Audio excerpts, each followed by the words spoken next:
दोस्तों, हम सब जानते हैं कि देश है तो हम हैं, पर यदि देश ही खतरे में आ जाए तो हमारा क्या होगा। शरजील इमाम यदि देशद्रोही तो ममता बनर्जी देशभक्त कैसे। अरे, शरजील इमाम तो केवल एक आम नागरिक था जिसने भारत के चिकन नेक को काटने की सिर्फ बात कही थी। पर उस मुख्यमंत्री ममता बनर्जी का क्या, जिसने संवैधानिक कुर्सी पर बैठकर भी देश की सुरक्षा के साथ खुलेआम खिलवाड़ किया। क्या कोई मुझे बताएगा कि यह देशद्रोह नहीं तो और क्या है। सत्ता पाने के लालच में पूरे देश की सुरक्षा को खतरे में डालना क्या देशद्रोह नहीं है। मैं आपसे पूछता हूं कि संविधान की शपथ लेकर सत्ता की कुर्सी पर बैठने वाले हमारे शासक केवल अपनी सत्ता बचाने के लालच में विदेशी घुसपैठियों को सीमावर्ती क्षेत्रों में बसाकर डेमोग्राफी चेंज करवाते हैं। क्या यह देशद्रोह नहीं? यदि यह देशद्रोह नहीं है तो फिर भारत के इतिहास में जयचंद और मीर जाफर जैसे व्यक्तियों को गद्दार अथवा देशद्रोही क्यों कहा गया है। 1947 में सत्ता पाने के लालच में ही तो मोहम्मद अली जिन्ना और पंडित नेहरू ने प्रत्यक्ष अथवा परोक्ष रूप से भारत का बंटवारा करवा दिया, जिससे कि दोनों अपने अपने देश के पहले प्रधानमंत्री बन सके। पर विडंबना तो देखिए, मोहम्मद अली जिन्ना हमारे लिए देशद्रोही है, जबकि पंडित नेहरू देश के पहले प्रधानमंत्री के रूप में हमारे नायक बन गए। खैर, इन बातों से अब क्या लाभ। आज का भारत तो अब दुनिया का सबसे बड़ा लोकतंत्र है और भारत के संविधान के अनुसार भारत में जनता ही सब कुछ है।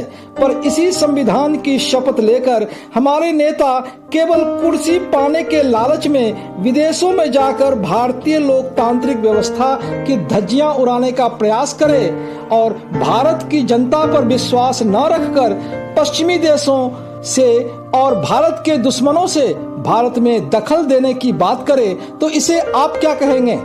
यहाँ मेरा इशारा किसके तरफ है आप समझ ही गए होंगे।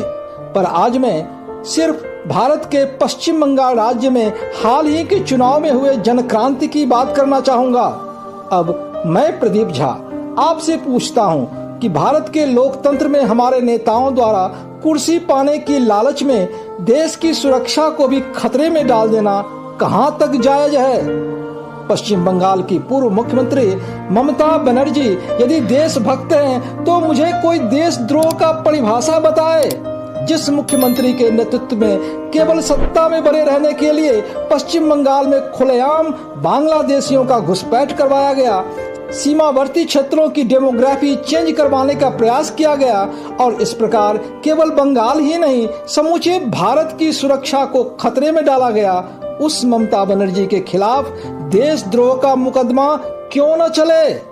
देश ही नहीं बल्कि समूची दुनिया देख रही है कि पश्चिम बंगाल की जनता आज कैसे अंडे मार मार कर और चोर चोर के नारा लगाकर इन भ्रष्टाचारी और राष्ट्र विरोधी नेताओं से हिसाब चुकता कर रही है। यह देखकर ही आज विश्वास हो रहा है कि हमारे लोकतंत्र में आखिरकार जनता ही सब कुछ है। माना कुर्सी पाने की लालच में शासक अत्याचारी और भ्रष्टाचारी भी होते हैं, जो कानून के नजर में अपराध है, पर फिर भी इसे देशद्रोह नहीं कहा जा सकता। पर यदि कुर्सी पाने की लालच में देश की सुरक्षा को ही खतरे में डाल दिया जाए तो इसे देशद्रोह यानी कि सेडिशन ही कहेंगे, क्योंकि हम सब जानते हैं कि जब तक भारत का अस्तित्व है तभी तक हम भी आजाद हैं। इतिहास गवाह है कि इसी कुर्सी की लालच में 1947 में देश का बंटवारा करा दिया गया। दोस्तों, भारत में शासकों द्वारा देशद्रोह कोई नई बात नहीं है। जैसा कि हम सब ने इतिहास में पढ़ा है कि कन्नौज के शासक जयचंद ने विदेशी मोहम्मद गौरी के आक्रमण के खिलाफ पृथ्वीराज चौहान का साथ नहीं दिया और इसी गद्दारी के कारण ही देश को लगभग 800 वर्षों तक इस्लामिक आक्रांताओं के शासन में रहना पड़ा। हमने यह भी पढ़ा है कि बंगाल के नवाब सिराजुद्दौला के सेनापति मीर जाफर यदि केवल कुर्सी अथवा सत्ता की लालच में अंग्रेजों के साथ मिलकर पलासी युद्ध के मैदान में सिराजुद्दौला के साथ गद्दारी नहीं करता तो शायद भारत में अंग्रेजी साम्राज्य की स्थापना ही नहीं हो पाती। ऐसे ही गद्दार शासकों और नेताओं के कारण ही भारत लंबे अरसे तक गुलामी का दंश झेलता रहा। पर इतिहास से इतना सबक मिलने के बाद भी हम न जाने क्यों आज भी संभल नहीं पाए हैं। ममता बनर्जी जैसे मुख्यमंत्री और नेतागण आज भी केवल लालचवश देशद्रोह का खेल खुलेआम खेलते हैं। इसलिए मैं मानता हूं कि ऐसे व्यक्ति पर देशद्रोह का मुकदमा चलना ही चाहिए। यदि ऐसा नहीं हुआ तो आने वाले समय में कोई भी नेता केवल अपने फायदे के लिए भारत की सुरक्षा को खतरे में डाल सकता है। अतः मेरा भारत के सुप्रीम कोर्ट से गुजारिश है कि वह ऐसे मामले में स्वतः संज्ञान ले और ममता और उनके पार्टी पर देशद्रोह का मुकदमा चलाए, जिससे कि यह एक नजीर बन जाए और आने वाले समय में फिर कोई ऐसी गुस्ताखी करने की हिम्मत न कर सके। आप दर्शकों से रिक्वेस्ट है कि इस संबंध में आप क्या सोचते हैं, हमें अवश्य बताएं और कमेंट बॉक्स में अपनी राय जरूर रखें। जय हिंद, जय भारत।